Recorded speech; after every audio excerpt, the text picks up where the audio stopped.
आज मैं आपसे बात करूंगा मणिपुर चक्र के बारे में। आगे की जो मेरी 3 दिव्य वाणी थी उसमें मैंने प्रकट किया कुंडलिनी शक्ति को। आज जो मैं बात करूंगा वो मणिपुर चक्र की।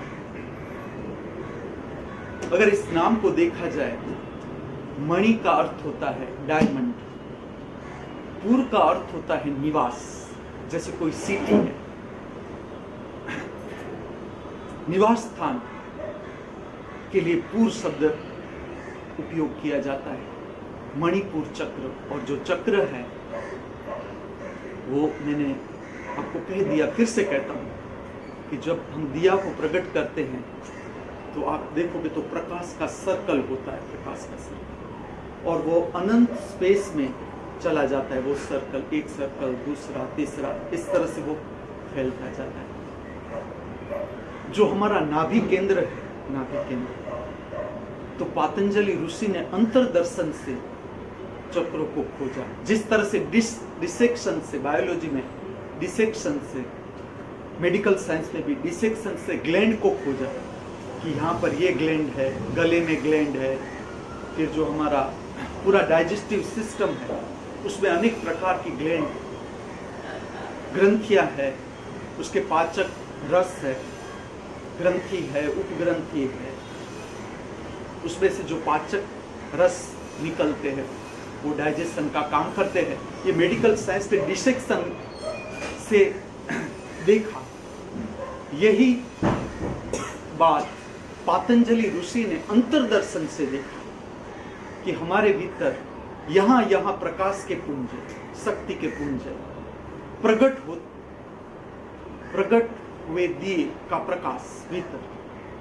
तो नाभि केंद्र के पास जिस तरह का उसने प्रकाश देखा तो उस पुंज को उसने कहा मणिपुर चक्र। जब हमारा जन्म होता है तब हमारा शरीर जो माँ के शरीर से बाहर आता है, माँ के शरीर के साथ जो हमारा संबंध बनता है वो नाभि के साथ होता है। नाड़ से हम जुड़े रहते हैं माँ के शरीर के साथ। और जब हम माँ के गर्भ में होते हैं, गर्भावस्था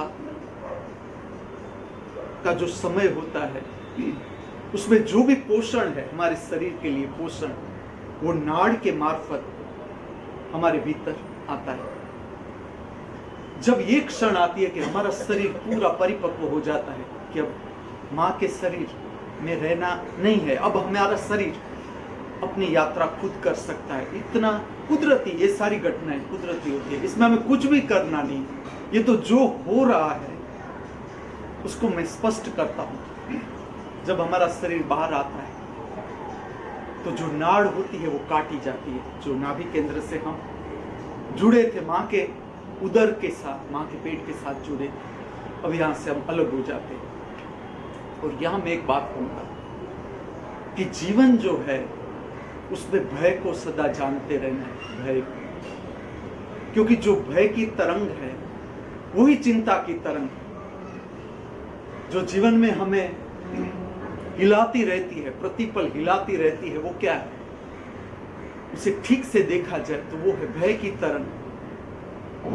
तो पहला धक्का जिसे हम कहे, जब नाड़ काटी जाती है, पता भी नहीं चलता हमें, जब नाड़ काटी जाती है, माँ के पेट से हम अलग होते हैं, तब पहला धक्का है जिसके कारण एक छोटी सी भय की कंपारी हमारे भीतर भी जगती है। उसका कारण है कि हमारे भीतर सांस उच्छ्वास शुरू होते हैं, अपने स्वतंत्र सांस उच्छ्वास शुरू होते हैं। सांस का आना, उच्छ्वास का बाहर जाना। अब हमारा शरीर संपूर्ण स्वतंत्र स्वरूप धारण कर लेता है। उसके साथ मन प्रकट हो जाता है। उसके साथ जैसे हम सांस हमारे भीतर आती है, उच्छ्वास बाहर जाती है। ठीक से समझे इस बात को। मन का अर्थ है इच्छा। इच्छा किसकी हो सकती है? जीवन चाहिए। सबसे पहली बेसिक इच्छा जो हमारी है, पता भी नहीं, लेकिन अंदर अंदर अंदर जैसे तुम जाओगे, अपने को समझते जाओगे, तो जीवन चाहिए। जीवन किस लिए चाहिए? तो जीवन के जो भी रस है उसमें अभी हमारी रुचि है कि जीवन जीना है, ये जीव की रुचि है। इसलिए जीव शब्द दिया जाता है कि जीव जो जीवन जीने के लिए तत्पर है। तो जैसी सांस शुरू होती है, इसके साथ मन भी शुरू होता है। अंदर मन का अर्थ है इच्छा, इच्छा शुरू हो जाती है। और इच्छा को इस तरह से देखें, इच्छा का अर्थ है कुछ प्राप्त करना है, मुझे कुछ बाहर से प्राप्त करना है, ये इच्छा का अर्थ है, मूलभूत अर्थ। और जैसे तुम बाहर से कुछ प्राप्त करने की इच्छा शुरू होती है, उसके साथ भय भी शुरू होता है। भय शुरू होता है कि कहीं कुछ खो न जाए, मुझे पाना है, इसकी इच्छा के साथ अंदर अंदर अंदर भय भी शुरू होता है। मन जो है वो अनेक विचार का संग्रह जो हम देखते हैं, उसके भीतर भीतर भीतर भीतर आप चलोगे तो वहां पाने की अपेक्षा है। कुछ पाने के लिए जब आप तत्पर होते हो कि मुझे कुछ पाना है, उसके साथ साथ जैसे तुम अभ्यास करोगे, दर्शन करते जाओगे अपने भावों का, विचारों का, अंतर जगत का, तो तुम्हें ये बात समझ में आएगी कि इसके साथ भय भी रहता है खो जाने का, कि कहीं कुछ खो जाएगा तो। और जो डर है वो क्या है, मैं तुम्हें डर है वो ये है कि कहीं मेरा जीवन चला जाएगा तो। हमारा जो शरीर है वो ऑटोमेटिक मैकेनिज्म है, ऑटोमेटिक, जिसमें भय बहुत अंदर अंदर अंदर है। उसे समझना है, उससे उलेचना है, प्रत्येक दिन उलेचना है। जो चिंता होती है, रोज की रोज जो चिंताएं होती है, उस पर ध्यान देना शुरू करना है कि मुझे ये प्रकार की चिंता हो रही। इसमें प्रकार हम कोई भी डाल दे, समझ लो कुछ भी ना हो, फिर भी तुम्हारे अंदर चिंता शुरू हो जाती है। कुछ भी ना, आप सेफ जगह पर हो, ना कोई मरने का डर है, फिर भी आपके भीतर भय शुरू हो जाता है। ये मैं इसलिए समझाने जा रहा हूं क्योंकि मैं तुम्हें समझाने जा रहा हूं मणिपुर चक्र। ये जो भाव है चिंता के और भय के, जो मनुष्य को हैरान कर रहा है, मनुष्य की जितनी भी खोज है, जितनी भी दौड़ है मनुष्य की, चाहे आप धन कमा रहे हो, संपत्ति इकट्ठी कर रहे हो, कुछ भी प्रयत्न कर रहे हो आप, वो इसलिए कर रहे हो कि कहीं जीवन छीन न जाए मेरे पास से। संपत्ति होगी और अगर मैं बीमार पड़ूंगा तो मेरे रुपयों का मैं उपयोग कर सकूंगा। हार्ट अटैक आएगा या कुछ भी हो जाएगा, मुझे मेरे शरीर को कुछ भी हो जाएगा, या मेरे साथ जुड़े हुए जो भी है, पति है, पत्नी है, माँ है, बाप है, बच्चे है, उसको अगर कुछ भी हो गया, कहीं उसके शरीर पर ऐसी कोई उसकी ऐसी दशा आ गई कि उसका शरीर छोड़ना पड़े, उसका ऐसा न हो जाए, तो इसके लिए पैसा होना जरूरी है। शरीर को बचाने का जो भाव है, इसके कारण हम संपत्ति इकट्ठे करते जा रहे हैं। बहुत भीतर भीतर भीतर हम देखते हैं, देखोगे आप तो भय है, फियर। और ये बात इसलिए कहता हूं कि इसका जो उत्पत्ति स्थान है, जहां से भय प्रकट होता है, वो भी हमारा नाभि केंद्र है। और जो प्रथम क्षण है वो माँ से जो हमारा संबंध है, जब माँ से हमारा संबंध है, हम माँ के गर्भ में, हमें कुछ भी करना नहीं करता, माँ खाती है, पीती है और अंदर हमें सब पोषण मिलता जाता है, हम आराम से सोए हुए और पूरा शरीर डेवलप हो जाता है। लेकिन जब बाहर आते हैं हम और पहली बार नाड़ काटी जाती है, हमारी सांस उच्छ्वास शुरू होती है और पहला धक्का जो हमें लगता है, उसके साथ हमारे जीवन में भय की कंपारी शुरू हो जाती है। अब सांस उच्छ्वास चलने लगे हमारे भीतर, जैसे सांस उच्छ्वास चलने लगे, उसके बाद जो दूसरा आयाम है जीवन का, वो है भूख, पेट भरना, भूख और तरस, जिसका संबंध है हमारे नाभि केंद्र के साथ, हमारे पेट के साथ। कि अब जीवन चलाने के लिए सांस उच्छ्वास मिल गए, जो जरूरी थे सांस उच्छ्वास मिल गए। अब हमारा शरीर चलने लगा, शरीर की नाव है, उसको पतवार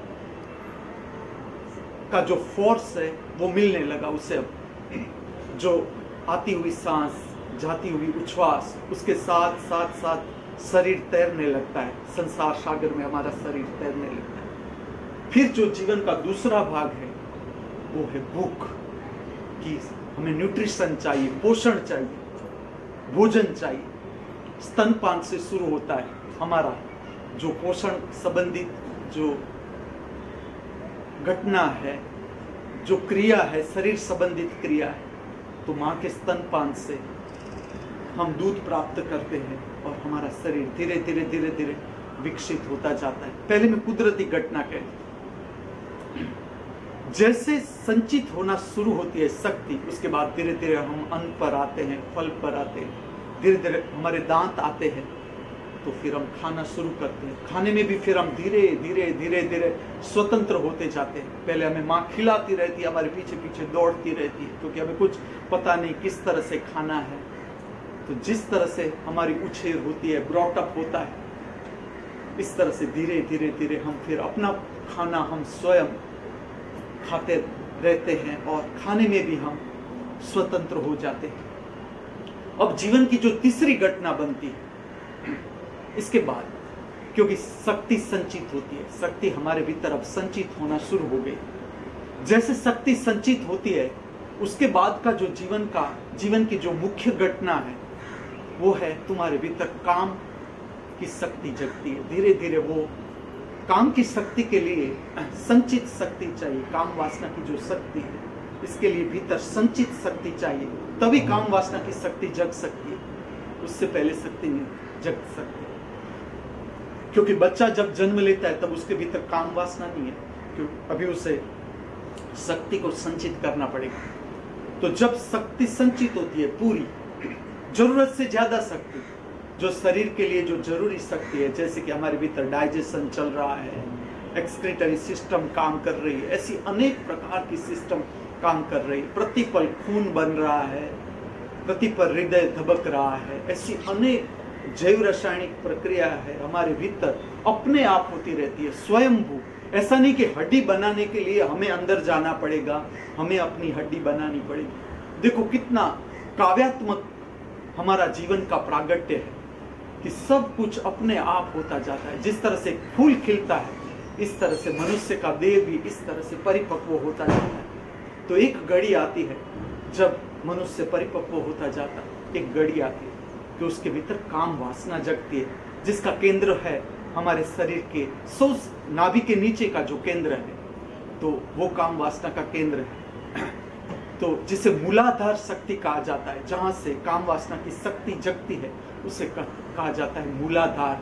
जीवन के संबंधित जो भी शक्ति है वो वहां से प्रकट होती है। तो तुम जीवन की यात्रा देखो तो इस तरह से, पहले सांस उच्छ्वास, उसके बाद जो प्रकट होती है शक्ति वो होती है नाभि, जहां पर भूख तरस आते हैं, भूख तरस, जिसमें हम जो हमारा आंत है उसकी मदद लेते हैं उसको परिपूर्ण करने के लिए। जैसे आपको भूख लगती है या प्यास लगती है, आप पानी पीते हो या अनाज लेते हो या जो भी पोषण युक्त खुराक लेते हो, तो उसके लिए आंत आती है, सेकंड स्टेज, ये सेकंड स्टेज जहां पर आंत आती है। और इसके नीचे आगे जीवन की यात्रा आती है, तो वो होती है काम वासना। ये जीवन का, जिसे हम कहें जीवन, इस पर अंदर ये घटना तीन मुख्य है: सांस उच्छ्वास, भूख तरस का प्रकट होना और काम वासना का प्रकट होना।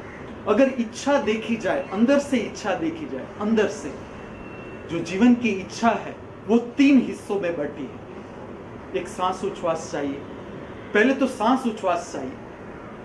तुम्हें समझ लो कि कोई तुम्हारा नाक बंद कर दे, मुंह बंद कर दे, तो तुम्हें भोजन की इच्छा नहीं होगी। देखना, तुम स्वयं उच्छ्वास को बाहर निकाल दो।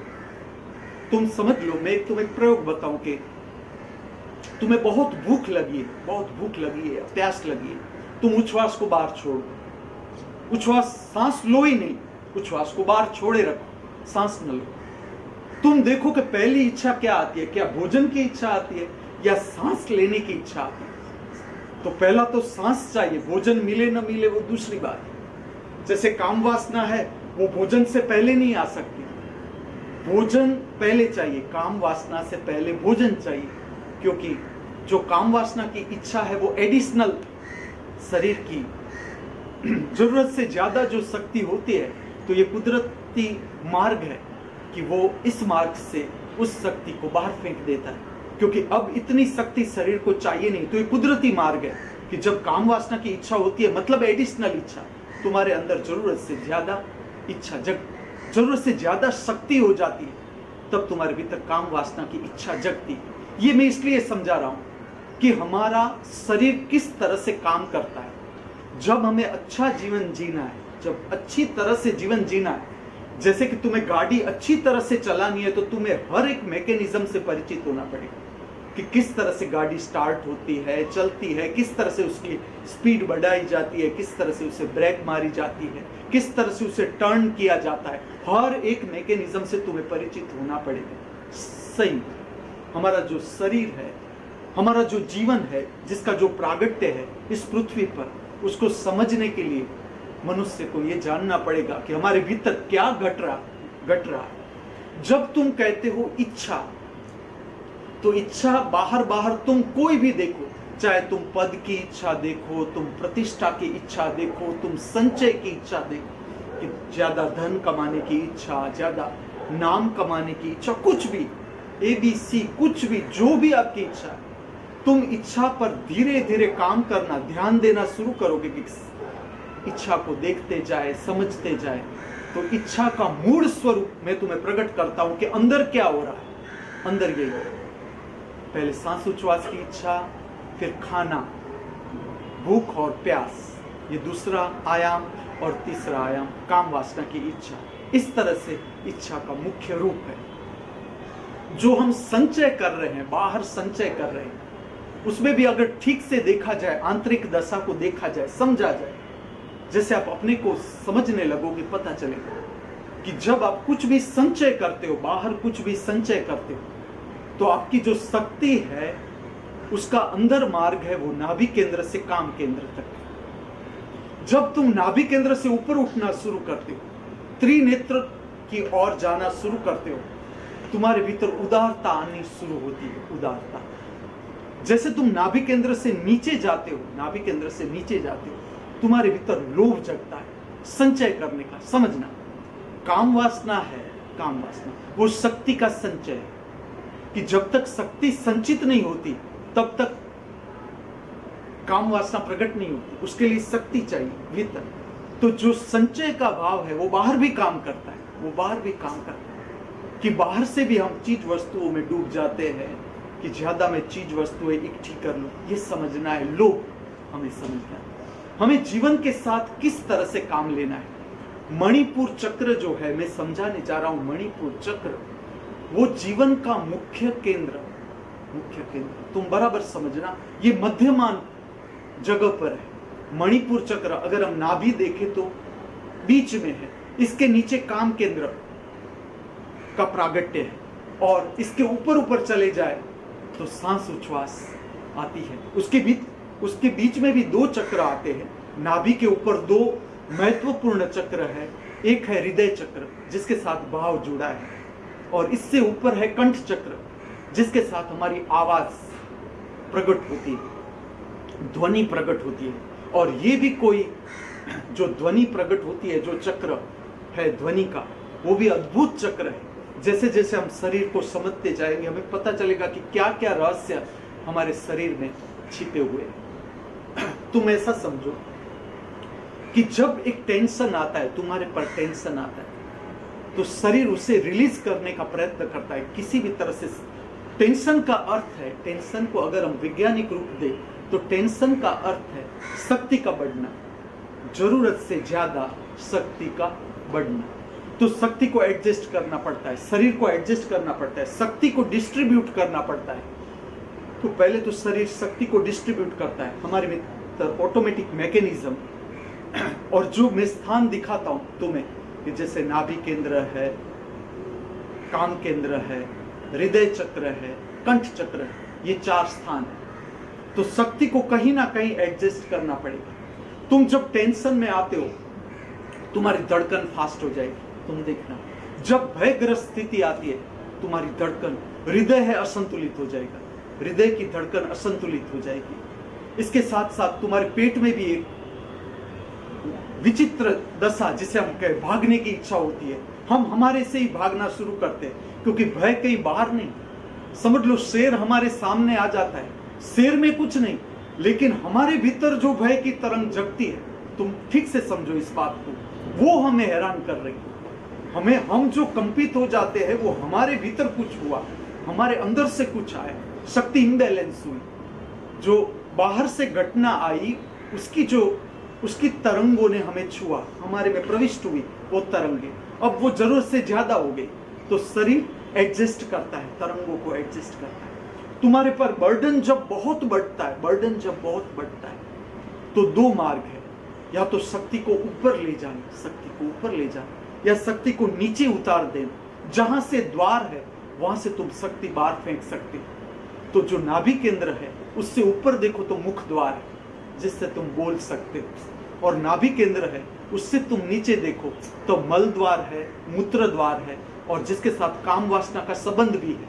तो काम वासना की इच्छा भी बढ़ जाती है। जब तुम्हारे ऊपर टेंशन आता है, टेंशन ये सबके अंदर अपने रूप से होता है। मैं ऐसा नहीं कहूंगा कि इसी तरह से होता है, लेकिन जैसे आप अपना अभ्यास करना शुरू करोगे तो पता चलेगा कि ये इस तरह से हो रहा है। समझ लो आज के युग में अगर आप देखोगे तो जो भी अखबार है, जो कुछ भी प्रागट्य है मनुष्य का, उसमें आप देखोगे तो सेक्स आपको बहुत देखने को मिलेगा।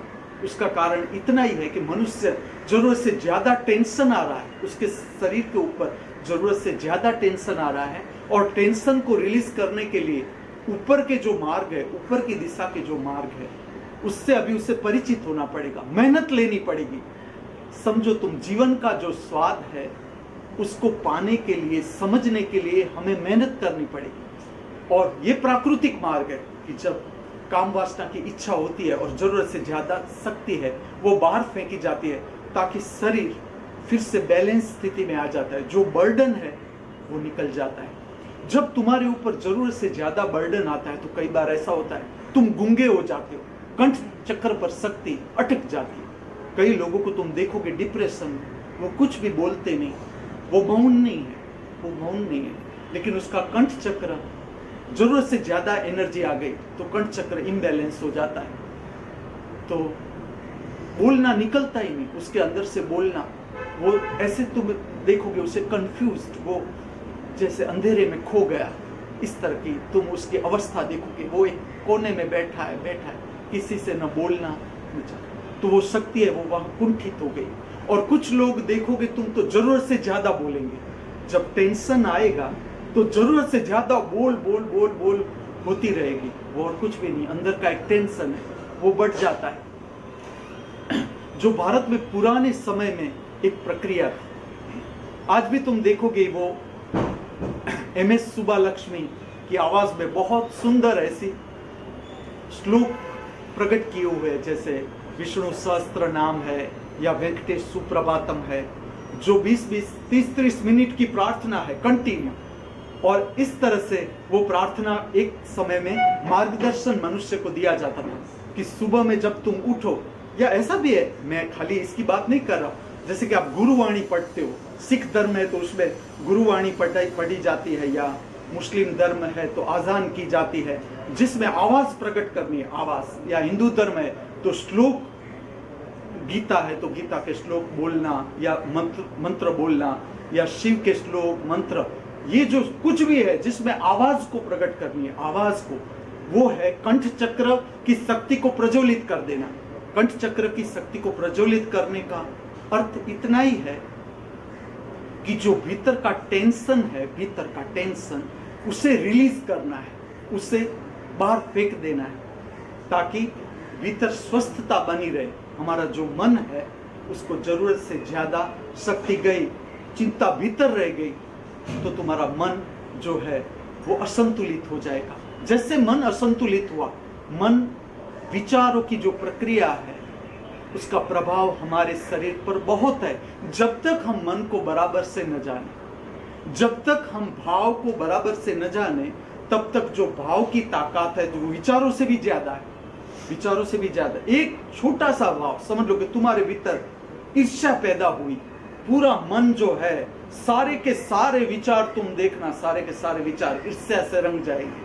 जब तुम काम वासना से गिर जाओगे, काम वासना का भाव भीतर प्रकट हुआ, सारे के सारे विचार, तुम्हारा सारा मन काम वासना छा जाएगी। तुम्हारे भीतर क्रोध पैदा हुआ, सारे के सारे विचार क्रोध से भर जाते हैं। तो भाव की शक्ति इससे भी ऊपर है, विचारों की शक्ति से भाव की शक्ति ऊपर है। लेकिन यहां पर हम सीमित नहीं। जो मैं कह रहा हूं हर हमेशा तुम्हें याद कराऊंगा कि मनुष्य अगर जिस्म के असमंजस स्थिति में है, क्या करूं क्या न करूं, जो कंफ्यूजन है मनुष्य के अंदर, मनुष्य के जीवन में जो पीड़ा है, संताप है, उसका कारण है कि न मात्र हम शरीर है, शरीर से ऊपर मन है तो मन भी नहीं हम मात्र, मन से ऊपर भाव है तो भाव भी नहीं हम मात्र। कैसे पता चल सकता है? मैं तुम्हें कहूं, जैसे हमारी आंख हाथ को देख सकती है, हमारा हाथ देख सकती है, हमारी आंख इसलिए देख सकती है कि आंख और हाथ एक नहीं, दोनों के बीच अंतर है, तब हम हाथ को देख सकते हैं। आंख आंख को नहीं देख सकती। तो अगर हम शरीर की फीलिंग्स देख सकते हैं आंख बंद करके या आंख खोल के, जब शरीर में पीड़ा पैदा होती है, हम एक क्षण के लिए भी शरीर की पीड़ा को देख सकते हैं। उसका अर्थ है हम शरीर नहीं, खाली अभ्यास है। शरीर से ऊपर उठना एक जीवन का अभ्यास है, जो जीवन की यात्रा है। अगर पूछा जाए, अगर आपके भीतर प्रश्न है कि ये जीवन है किस लिए, तो मैं कहता हूं शरीर से ऊपर उठने के लिए, क्योंकि तुम शरीर नहीं, केवल मन से ऊपर उठने के लिए। शरीर से ऊपर मन है, इच्छा है, जिससे शरीर प्रकट हुआ उसके भीतर मन है। मन से ऊपर भाव की शक्ति है, वो भी नहीं। तुम जब भी तुम्हारे भीतर प्रेम जगता है, प्रेम का भाव, तुम चाहो तो उसे देख सकते हो। इस भाव को तुम तटस्थ रूप में देख सकते हो कि मेरे भीतर अभी प्रेम की भावना जग रही है, तो सारा विचार प्रेम के होंगे। तुम्हारे भीतर अगर अहंकार की भावना जग रही है, सारे के सारे विचार अहंकार के, मैं कुछ हूँ, मेरे जैसा कोई नहीं, मैं ये हूँ, मैं वो हूँ, मैं इससे ऊपर हूँ, मैं इससे आगे हूँ, ये सारे जो भाव है वो अहंकार के भाव है। लेकिन इसे देखा जा सकता है, ये मात्र अभ्यास है। और जिसे तुम देख सकते हो वो ठीक से समझा जाए तो तुम नहीं हो। अगर तुम अहंकार होते तो तुम अहंकार को देख नहीं सकते। तुम समझो इस बात को। अगर तुम काम वासना होते तो तुम काम वासना को देख नहीं सकते, उस भाव को देख नहीं सकते। अगर तुम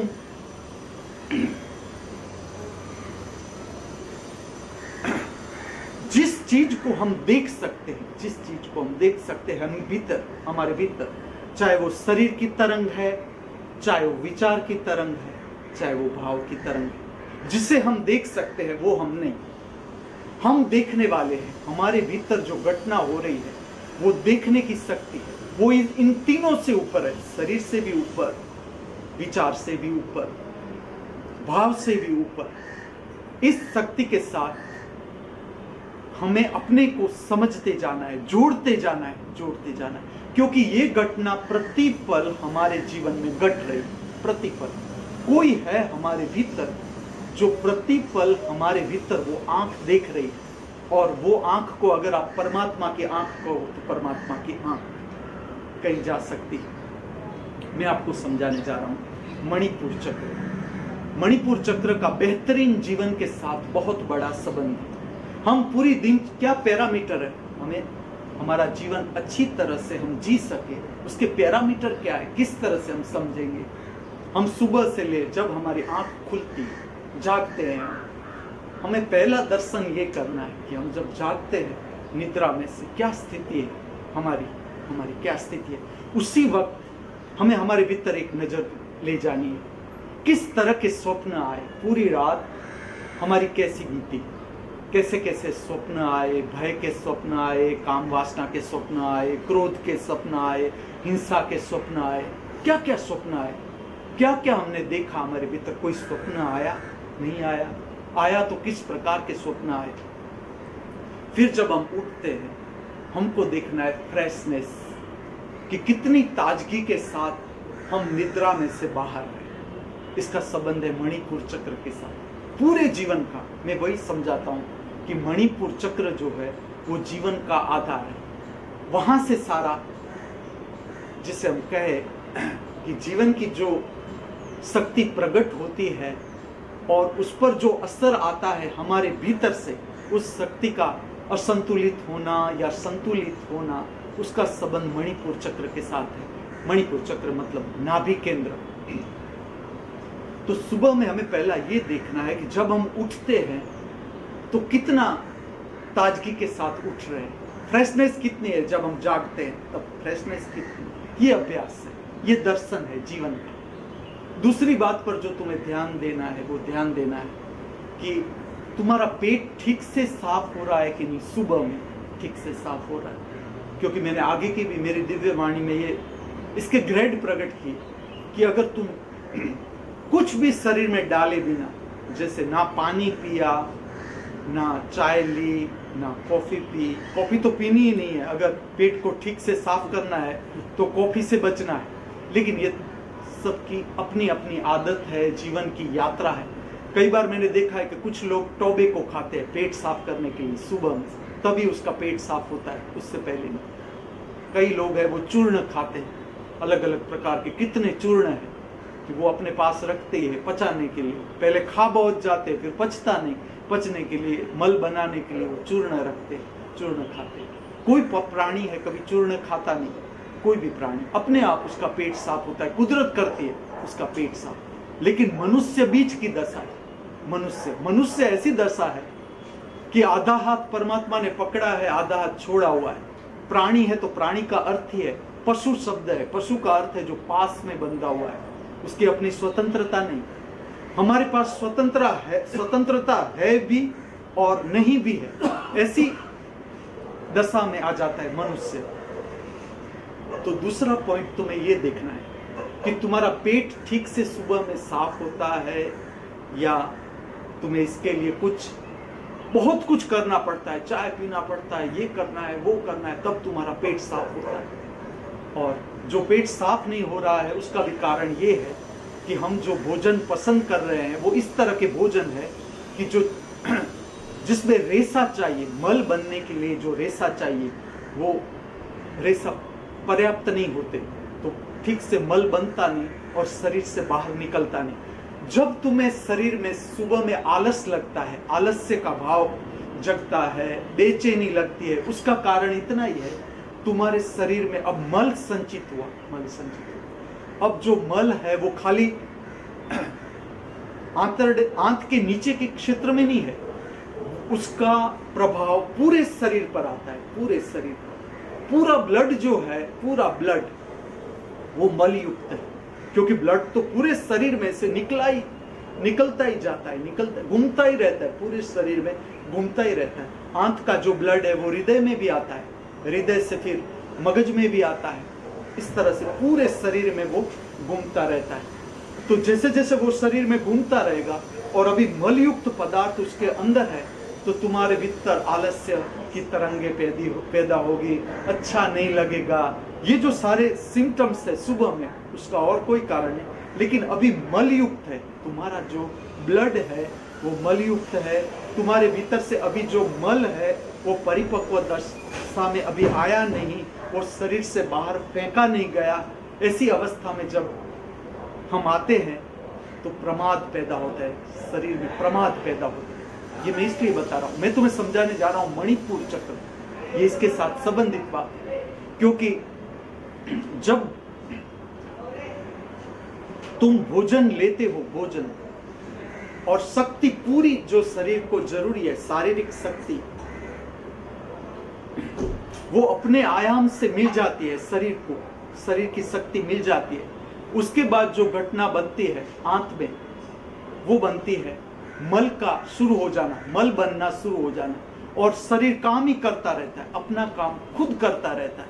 ये तो हमें समझना है कि हमारा शरीर किस तरह से काम कर रहा है और उसमें हम क्या गड़बड़ पैदा कर रहे हैं, ताकि शरीर अपना काम ठीक से करता नहीं, वो बिगड़ जाता है।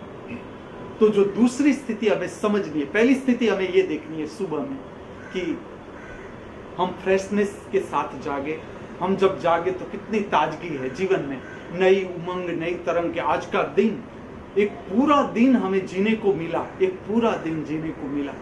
तो आज के दिन में हम क्या क्या कर सकते हैं, उसके साथ देखना है कि कितना प्रमाद हमारे भीतर जगता है। और प्रमाद को दूर करने की जो प्रक्रिया है वो है कि शरीर को जितनी शरीर की क्षमता है कम से कम चलना, जो है चलना, वो प्राकृतिक व्यायाम है, चलना है प्राकृतिक व्यायाम। ऐसा हो जाता है कि जब सुबह रात हमारी निद्रा होती है, हम शरीर हमारा सोता है, करवटें बदलते हैं, यहाँ वहाँ शरीर सोता रहता है, उसमें हमारी जो आंत है हमारे भीतर वो अस्त व्यस्त हो जाती है। आंत है वो अस्त व्यस्त हो जाती है। उसका जो एक आकार में, व्यवस्थित आकार में होना जरूरी। हमारा मूड जो है, हमारा मूड जिसे हम कहते हैं अच्छा मूड या खराब मूड, इसका संबंध है हमारे नाभि केंद्र के साथ, हमारे पेट के साथ। ठीक से अभ्यास करो। जब तुम खराब मूड चल रहा है, तुम्हारे अंदर खराब मूड चल रहा है, तुम पेट को खास चेक करो कि तुम्हारा पेट कैसी अवस्था में। जो मैं पेट की बीमारियां बताता हूँ, गैस, एसिडिटी, कॉन्स्टिपेशन, डिसेंट्री, इस तरह की जो अस्त व्यस्त पेट की दशा हो जाती है, उसके साथ तुम्हारा मूड भी विचलित हो जाता है। जो भाव शरीर है वो भी विचलित हो जाता है, क्योंकि भाव शरीर का संबंध हृदय से। और आंत भी, जो मणिपुर चक्र जिसे हम कहते हैं, उसका बहुत गहरा संबंध हृदय के साथ। जैसी तुम्हारी पेट की अवस्था ऐसी तुम्हारी हृदय की स्थिति, जैसी तुम्हारी पेट की स्थिति ऐसी तुम्हारी जो काम वासना की दशा है, मूलाधार चक्र पर इसका असर भी आता है, क्योंकि बीच में पेट है। तो हमें देखना है कि हमारी पेट की जो पेट का स्वास्थ्य है, हर मनुष्य को देखना है। उसमें ठीक से ये देखना है कि जो ये बीमारियां बताता हूं, ये बेसिक बीमारी है पेट की, इस पर अगर ध्यान न दिया जाए तो बड़ी बीमारियां शुरू होती हैं। जैसे गैस है, एसिडिटी है, कॉन्स्टिपेशन है, डिसेंट्री है, ठीक से पचना नहीं शरीर में, ऐसी सारी जो स्थितियां हैं पेट की, हर कोई बीमारी है। आयुर्वेद में तो कहते ही हैं कि सबसे पहले आयुर्वेद कि कोई भी डॉक्टर होगा, सही अर्थ में अगर वो वैद्य है, आयुर्वेद का सच्चा अभ्यासु है, तो सबसे पहला जो चेक करेगा वो तुम्हारा पेट के ठीक से तुम्हारा पेट साफ हो रहा है कि नहीं। अगर साफ नहीं हो रहा है तो या तो तुम्हें किस तरह से साफ किया जाए पेट, इसकी दवाइयां देंगे, क्योंकि हर मनुष्य को पता नहीं कि किस पदार्थों से कॉन्स्टिपेशन हो जाता है शरीर में, किस पदार्थ लेने से शरीर में से मल मुक्त हो जाता है। तो ये हमें देखना है कि हमारी पेट की स्थिति कैसी है। और सुबह में अगर जो व्यायाम है शरीर के लिए, प्राकृतिक व्यायाम अगर देखा जाए तो चलना और दौड़ना, तुम कुछ भी न करो तो खाली चलो और दौड़ो अगर समय है तुम्हारे पास, और है ही, क्योंकि हमारे पास जो समय है हम अस्त व्यस्त बातों में समय बिगाड़ रहे हैं। जरूरत से ज्यादा कंप्यूटर वर्क, जरूरत से ज्यादा टीवी की सीरियलों को देखना। और ठीक से देखो तो सीरियल तुम किस लिए देख रहे हो?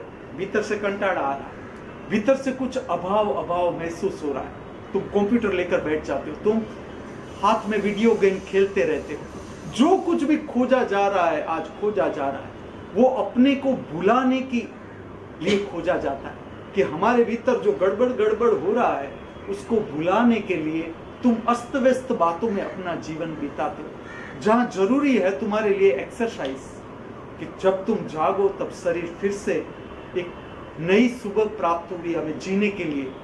तो आज हमें शरीर को ताजा करना पड़ेगा, फ्रेशनेस, ताजगी के लिए क्या करना है? ताजगी के लिए जो पुराना मटेरियल है शरीर में वो बाहर निकल जाना चाहिए, शरीर में से बाहर निकलना चाहिए।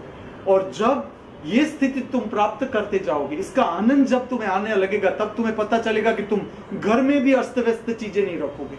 जब तुम्हारा पेट ठीक से साफ होने लगेगा तो घर में भी तुम भंगार की चीजें नहीं रखोगे, तुम दे दोगे कि इसका करना क्या।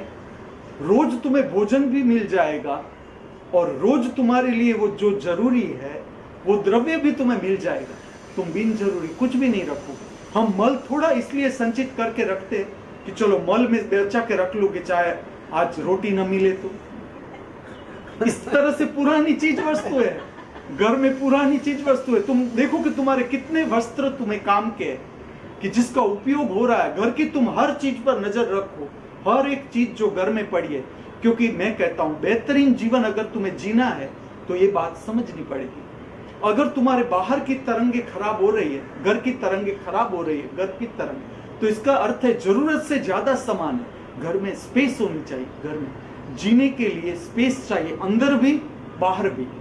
जैसे अंदर की जगह दबती जाती है, जिसे हम अंतर अवकाश कहते हैं या आत्मा कहते हैं, वो जैसे जैसे गिरता जाता है विचारों से, भावों से, तुम तकलीफ में आ जाते हो। अब जीने जैसा लगता नहीं, जीने जैसा ऐसे नहीं, इसलिए नहीं लग रहा कि जरूरत से ज्यादा विचार चल रहे हैं, जो परिस्थिति में कुछ भी नहीं। एक परिस्थिति जीवन में आती है, उसमें कुछ भी नहीं है, जो हमारे भीतर कल्पनाएं जगती है, विचार जगती है, उसके कारण हम डर जाते हैं कि अब होगा क्या, क्या होगा। चलो, और कौन है अगर बचाने वाला जो है, उसने बचाया तो ठीक है, नहीं तो हम क्या कर सकेंगे। चलो, अगर प्रकृति ने चाहा कि तुम्हें आज जीना नहीं है, चलो, हमारे क्या औकात है कि हम एक क्षण भी ज्यादा जी सके।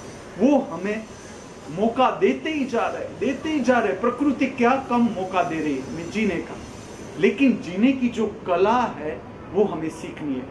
सबसे बड़ी जो कला है वो है जीवन की कला। जो आपने देखा होगा कि पुराने समय में हिंदू धर्म में एक प्रतीक है, सरस्वती है, वो हाथ में वीणा लिए हुए। वीणा, ये वीणा कोई संगीत का इंस्ट्रूमेंट नहीं है, ये जो प्रतीक है सरस्वती है, वो प्रेरणा है, विधायात्मक जीवन की प्रेरणा को दर्शाया गया है। उसके हाथ में जो वीणा है वो जीवन वीणा है, कि किस तरह से हमें जीवन वीणा को बजाना सीखना है। सब कुछ हमारे पास है, सब कुछ हमारे पास है, लेकिन हमें उस कला को सीखना है कि जिससे हम बेहतरीन जीवन जी सके। और जैसे जैसे तुम समझते जाओगे, तुम जीवन की ऊंचाई को प्राप्त करते जाओगे। मैं समझाने जा रहा हूं, मणिपुर चक्र, पेट। तुम्हारे भीतर एक समय आता है जब पुराना पदार्थ सब दूर हो जाता है, तुम्हारे भीतर प्राकृतिक भूख शुरू होती है। प्राकृतिक भूख, ये हर मनुष्य को ठीक से देखना है, जिसे परम स्वास्थ्य प्राप्त करना है, परम जीवन को प्राप्त करना है, हर मनुष्य को प्राप्त करना है। कौन ऐसा मनुष्य होगा जो दुख चाहता होगा, जो पीड़ा चाहता होगा, जो संताप चाहता होगा, जो हताशा चाहता होगा, जो निराशा चाहता होगा? एक मनुष्य भी नहीं, एक मनुष्य भी नहीं। सब चाहते हैं कि हम सर्वश्रेष्ठ जीवन प्राप्त करें, और वो हमारे भीतर से प्रकट होता है। जीवन कहीं और से प्रकट नहीं होता। हमारा जीवन, मेरा जीवन है तो वो मुझसे प्रकट होता है, तुम्हारा हर एक का जीवन तुम्हारे भीतर से प्रकट होता है। वो सोर्स, वो गंगा हमारे भीतर से निकलती है, लेकिन हमारी नासमझी के कारण हम गंगा को गटर में बदल डालते हैं। जो हमारा जीवन है वो आखिर ऐसा हो जाता है कि हम खुद को जीना अच्छा नहीं लगता। हम औरों पर टाल देते हैं कि तूने ऐसा किया इसलिए मुझे क्रोध आया, तूने ऐसा किया इसलिए मुझे ये, तूने ऐसा किया इसलिए मेरे जीवन में दुख आया। मैं तुम्हें संपूर्ण आधार रहित बनाना चाहता हूं। तुम स्वयं आधार देना चाहता हूं, तुम्हारे आत्मा का आधार। तुम स्वयं में प्रकट हो, तुम स्वयं में प्रकट हो ही, तुम स्वयं का आधार खोजो। तुम अपने को इस तरह से तैयार करो कि कोई व्यक्ति का वर्तन कुछ भी करे वो तुम्हारे पर असर नहीं आएगा। संसार में जो जीवन जीने की कला है, जिसे कहा जाता है जल कमलवत अवस्था, जल जिस तरह से कमल कादव में खिलता है तो उस पर, उसके जो खिलना है उस पर कादव का असर नहीं आता है, उसमें भी वो खिल जाता है। इतना सुंदर कमल, नीचे देखो तो कादव उसमें खिल जाता है। तो संसार में जो जीने की कला है उसमें हमें देखना है कि किस तरह से हम ऐसा जीवन जिए कि जो परिस्थितियां हमारे आसपास चढ़ाव उतराव आते हैं परिस्थितियों के, या जो व्यक्तियों की वर्तणूक है उसका जो असर हमारे ऊपर आता है, उसमें हम कैसे अपने को तटस्थ करें। क्योंकि जो मणिपुर चक्र है इसका इसके साथ संबंध है। जो मैं कहता हूं पहली अवस्था, सुबह में तुम जागो, तुम देखो फ्रेशनेस कितनी है, पहला दर्शन। इसके साथ साथ तुम देखो कि तुम्हारा पेट ठीक से साफ हो रहा है, नहीं हो रहा है। फिर तुम्हारे पास एक्सरसाइज का समय है। मैं उसे इस जगत के नसीबदार से नसीबदार लोग कहूँगा जिसे सुबह और शाम एक्सरसाइज का समय मिल रहा है, खाने का जो वक्त है उसके पास आरामदायक समय है, सबके पास है। मैं तुम्हें जो जीवन की कला बताता हूं, तुम एक बार 2 कदम उठा के इस रास्ते पर चलना शुरू करो, तुम देखो कि तुम्हारे रास्ते के सारी जो नड़तर है वो खुलती है कि नहीं। मैं बैठा हूं अभी पृथ्वी पर, जो मुझे सुनते हैं, समझते हैं, तुम तुम्हारे कदम चलना शुरू करो और तुम देखो कि तुम किस तरह का जीवन प्राप्त करते जाते हो, क्योंकि जीवन स्वयं से प्रकट है। उसे किसी पर ठीक से जिया जाए तो ना परिस्थिति उसका कुछ बिगाड़ सकती है, ना व्यक्तियों की वर्तणूक उसका कुछ बिगाड़ सकती है। तुम अपना जीवन उत्कृष्ट जो दिशा है, जीवन की ऊपर की दिशा है, जिसे हम कहते हैं ऊर्ध्वगामी दिशा, ये जीवन महाजीवन की ओर जाना चाहिए। ये जीवन महाजीवन की ओर जाता ही है, उस दिशा में हमें यात्रा करनी। अब मणिपुर चक्र किस तरह से काम करता है? जैसे तुम्हें भूख लगती है तो पदार्थ चाहिए, भोजन चाहिए, भूख के लिए कुछ भरना, शरीर में कुछ भरने की इच्छा होती है। तो आज आप देखो अनेक प्रकार के भोजन, कोई कमी नहीं। आज जितनी वानगी इस पृथ्वी पर अवेलेबल है, जितनी वानगियां, वो आज से पहले नहीं। क्योंकि आज आप देखो तो पूरा विश्व इंटरनेट से जुड़ रहा है। इतनी फ्लाइट, एक देश से हम दूसरे देश में हम थोड़े से घंटों में हम पहुंच जाते हैं। पृथ्वी का हर एक कोना दूसरे कोने से जुड़ा है, हर मनुष्य दूसरे मनुष्य से जुड़ा है, हर संस्कृतियां एक दूसरे के साथ एक हो रही है। बहुत अच्छी बात है, पूरा विश्व एक कुटुंब हो रहा है। तो इतनी वानगियां हैं कि कौन सी वानगी खाए, कौन सी वानगी न खाए, चलो किस तरह से हम समझेंगे? क्या ऐसा है कि हम जितनी जगत में वानगियां है वो सब खा लेंगे तब हमारे भीतर तृप्ति होगी? तुम क्या सोचते हो कि चाइनीज है, पंजाबी है, मुझे तो कॉन्टिनेंटल है, ऐसे जो भी है, जितने भी व्यंजन है, तो क्या तुम ऐसा सोचते हो कि हम सब कुछ खा लेंगे तब हमें तृप्ति होगी? इस बात पर ठीक से ध्यान देना, जो मैं प्रश्न तुम्हें पूछ रहा हूं। क्या ऐसा है कि जो पृथ्वी का हर कोना है वहां तुम जाओगे, घूमोगे, फिरोगे, फिर तुम्हारे भीतर तृप्ति आएगी? तुम अरबोपति हो जाओगे, धन पुष्कळ कमा लोगे, तब तुम्हारे भीतर संतोष प्रकट होगा, तब तुम्हारे भीतर आनंद प्रकट होगा। ऐसा तुम मानते हो? मैं कहता हूं तुम ठीक से भोजन लेना शुरू कर। ठीक से भोजन तो सबको उपलब्ध है, खाली देखना इतना है कि जो भोजन हम ग्रहण कर रहे हैं उसमें शांत होना जरूरी है। कम से कम जो लोग ध्यान में मेहनत कर रहे हैं, जो लोग बहुत अच्छी बात है, जो लोग ध्यान में अपने को समझने में मेहनत कर रहे हैं, अंतर दर्शन करने में मेहनत कर रहे हैं, अंतर जगत को समझने में मेहनत कर रहे हैं, धर्म को समझने में मेहनत कर रहे हैं, कोई भी दिशा के धर्म हो, चाहे हिंदू हो, मुस्लिम हो, सिख हो, ईसाई हो, कोई भी रास्ता हो, जो आपकी मर्जी, जो रास्ता आपने चुना, मैं कहूंगा आपका भोजन जितनी शांत स्थिति में आप ले सकोगे, उतनी आपकी समझ बढ़ती जाएगी, आपकी मेहनत कम हो जाएगी। ध्यान के लिए जो घंटों निकालने पड़ते हैं अपने को शांत करने के लिए, समझने के लिए, अंतर्दर्शन की शक्ति को बढ़ाने के लिए, तुम क्षण में प्राप्त कर लोगे वो शक्ति, अगर तुम ठीक से भोजन लेना शुरू करो। ठीक से भोजन लेने का अर्थ क्या है?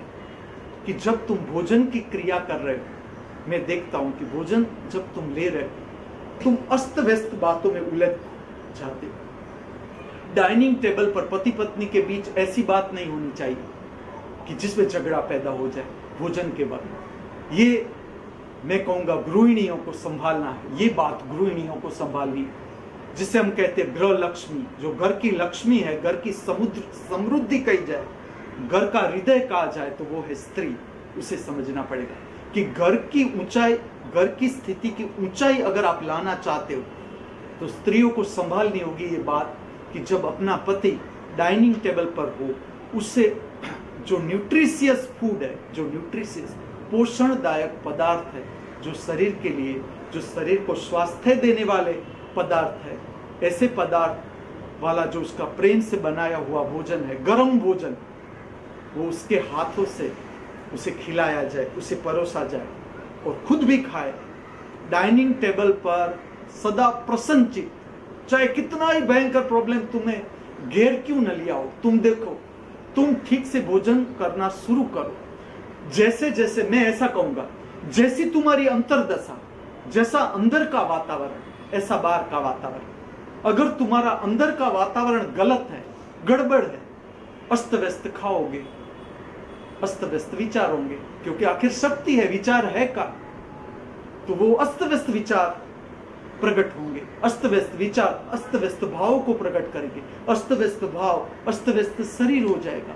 तुम्हारा अस्त व्यस्त शरीर, तो बाहर की तरंगे भी अस्त व्यस्त तुम्हारे आसपास होती जाएगी। जो आज के युग में एक्सीडेंट बढ़ रहे हैं, बढ़ने नहीं चाहिए। मैं कहता हूं समझदार लोगों की जो समझ है वो बढ़नी चाहिए इस पृथ्वी पर। एक्सीडेंट की संख्या घटनी चाहिए इस पृथ्वी पर, कि आज की साल के जो एक्सीडेंट की संख्या है, अगली साल में एक्सीडेंट की संख्या कम होनी चाहिए। एक्सीडेंट से मरने वाले लोगों की संख्या इस पृथ्वी पर कम होनी चाहिए प्रत्येक साल। ये समझदारी। हम मनुष्य क्या कर रहे हैं? हम कहते हैं कि हम विज्ञान में इतनी प्रगति कर रहे हैं, इतना कंप्यूटर का युग चल रहा है, इतनी हमने विज्ञान में प्रगति की है, तो हमें जीवन की समझ में तो इससे भी आगे होना चाहिए। कंप्यूटर हमसे आगे नहीं हो सकता। इस पृथ्वी पर मनुष्य ने खोजी हुई कोई भी खोज है, वो मनुष्य से आगे नहीं हो सकती, क्योंकि मनुष्य ने खोजी है, मनुष्य में से प्रकट हुई। तो मनुष्य का जो जीवन है, उसकी जो समझ है, उससे आगे होनी चाहिए। मैं कहता हूं मनुष्य की समझ विज्ञान की समझ से आगे होनी चाहिए, ताकि विज्ञान का किस तरह से हम बेहतरीन उपयोग कर सके। एक टीवी है तो जरूरी इंफॉर्मेशन हम ले सकते हैं, मजा भी ले सकते हैं टीवी का, लेकिन इसका मतलब ये नहीं कि हम 24 घंटे टीवी में लग जाए। चलो तुम्हारे पास मोबाइल है, तुम कुछ उससे कुछ जानना चाहते हो, गेम भी खेलो, मैं ऐसा नहीं कहता, ये तुम्हारी मर्जी है कि तुम चलो गेम खेलो, लेकिन तुम 24 घंटे अगर इसमें उलझ जाओगे तो फिर जो जीवन तुम्हारा है, जीवन इतना बड़ा रहस्य, इतनी बड़ी घटना है, उसके लिए तुम समय कब निकालोगे? उसको समझने के लिए तुम्हारे पास समय कब आएगा? फिर तुम उलझन में आओगे। जब तुम्हारे आसपास परिस्थितियां बिगड़ेगी, तुम उलझन में आओगे। तुम इस बाबा के पास दौड़ोगे, उस बाबा के पास दौड़ोगे, यहां जाओगे, वहां जाओगे, लेकिन जो मुख्य समझना है वो ये समझना है कि जो पूरा जीवन जहां से हम शक्ति प्राप्त करते हैं, जो भोजन से हम शक्ति प्राप्त करते हैं, उसको कितना रिस्पेक्ट दे रहे हैं। हिंदू धर्म में भोजन भी नहीं कहा गया, एक भोजन के एक प्रकार को प्रसाद कहा गया। प्रसाद, प्रसाद का अर्थ है जो पदार्थ, जो भोजन तुम्हारे भीतर प्रसन्नता पैदा करता है, जो भोजन तुम्हारे भीतर प्रसन्नता पैदा करता है, विधायत्मक भाव पैदा करता है, उमंग पैदा करता है, उल्लास पैदा करता है, आशा पैदा करता है नए जीवन की, उसे प्रसाद कहा जाता है। प्रसाद और प्रमाद, प्रमाद का अर्थ है आलस्य, जो तुम्हारे जीवन में आलस्य प्रकट करता है उसे प्रसाद नहीं कहा जाता। ठीक से समझना इस बात को, धीरे धीरे धीरे तुम उस पर काम करते जाओ। हम जब कोई भी भोजन लेते हैं हमारे भीतर, और जो डाइजेस्ट होता है हमारे आंत के अंदर, और जो शक्ति पैदा होती है भोजन से, जो हमारे नाभि केंद्र के पास शक्ति पैदा होती है, वो दो दिशाओं में वो शक्ति बहना शुरू हो जाती है। एक ऊर्ध्वगामी दिशा जिसे कहा जाता है त्रिनेत्र की ओर, भीतर का आकाश है, उसकी ओर वो शक्ति उठती है। जैसे पानी से भाप उठती है तो पानी से भाप ऊपर की ओर जाती है। और एक अधोगामी दिशा जिसे पृथ्वी खींचती है, पृथ्वी खींचती है। जो मलमूत्र का बनना है वो पृथ्वी खींचती है, मलमूत्र को पृथ्वी खींचती है। काम वासना का जगना वो पृथ्वी की दिशा में हो रहा है, नीचे की दिशा में हो रहा है। तो जहां नाभि है वहां से दो दिशा में भोजन की शक्ति चली जाती है, एक गुरुत्वाकर्षण की ओर और एक गुरुत्वाकर्षण से विरुद्ध। अंदर का जो आकाश है, अंदर का भीतर का आकाश है, तो ऊपर की ओर जाती है। जो ऊपर की ओर जाती है शक्ति, वो तुम्हारे भीतर दर्शन की शक्ति प्रकट होती है धीरे धीरे। इसे प्रसाद कहा गया, जो नाम दिया गया प्रसाद। प्रसाद का अर्थ है तुमने भोजन लिया, तुम तृप्त हुए, तुम तृप्त हुए, अपने अंदर तुम्हें अनुभव करना है कि कुछ खालीपन था, मेरे भीतर खालीपन। जो भूख लगना है वो मनुष्य को स्वास्थ्य देता है। भूख के बाद जब तुम भोजन लेते हो, समझ लो तुम्हारा 12 बजे का समय है कि मुझे 12 बजे भोजन लेना है, तो 11:30 से तुम्हारे भीतर कुछ कुछ पेट में होना चाहिए, खालीपन होना चाहिए, पेट में खालीपन होना चाहिए।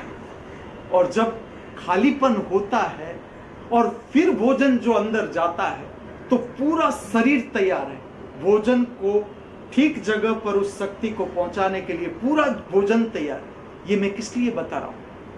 क्योंकि जरूरत से ज्यादा अगर तुमने भोजन लिया, अगर तुमने अस्त व्यस्त भोजन लिया, तुमने अस्त व्यस्त भावों के साथ भोजन अंदर डाला, तो तुम्हारा भाव, समझ लो कि तुम्हारे भीतर चिंता है, तुम्हारे भीतर चिंता के भाव चल रहे हैं, चिंता के विचार चल रहे हैं, या क्रोध के विचार चल रहे हैं, क्रोध के भाव चल रहे हैं। तुम भोजन ले रहे हो, तुम समझो जरा, भोजन से शक्ति पैदा होगी, कहां जाएगी वो शक्ति, कहां जाएगी? चलो तुम खुद सोचो, खाली सोचो। तुम्हारे भीतर क्रोध की तरंग है, तुम भोजन ले रहे हो, तो जो भोजन से शक्ति प्रकट होगी वो क्रोध को और उकसाएगी, वो तुम्हारे भीतर जो चिंता है उसको और उकसाएगी, वो तुम्हारे भीतर भय है उसको और उकसाएगी। क्योंकि जो भोजन से शक्ति प्राप्त होगी, तो भोजन के समय जो तुम्हारी भाव दशा है, वो भाव दशा जब तक ये भोजन तुमने किया है और वो शरीर में रहेगा, तब तक वो तरंग रहेगी। तो आज की वाणी में समाप्त करो, उससे पहले मैं संदेश क्या दूंगा आज के लिए। तो एक, भोजन के समय जितना शांति से भोजन हम कर सके, जो तुमको रुचिकर लगे, जो तुम्हें अच्छा लगे। आगे भी मैं समझा रहा हूं इस बात को बहुत गहराई के साथ, क्योंकि ये जीवन का बहुत महत्वपूर्ण बात है, जीवन की महत्वपूर्ण बात समझने जैसी हर मनुष्य को। तो जब भी भोजन लो, तुम पूरा शांति से, जितनी तुम्हारी ताकत, जितनी शांति से भोजन लेने की ताकत, इतनी शांति से तुम भोजन लो। जो भोजन का वातावरण है वो प्रसन्न। ऐसा भी नहीं है कि इतने हम गूंगे हो जाए, इतने सीरियस हो जाए कि कहीं कुछ बोल देंगे और भोजन की शक्ति कहीं चली गई तो हमारे भीतर कहीं कुछ। Seriousness is the nature of mind. आत्मा कभी सीरियस नहीं हो सकता। आत्मा सदा सहज, आत्मा की शक्ति सदा सहज, सदा सरल, हल्की।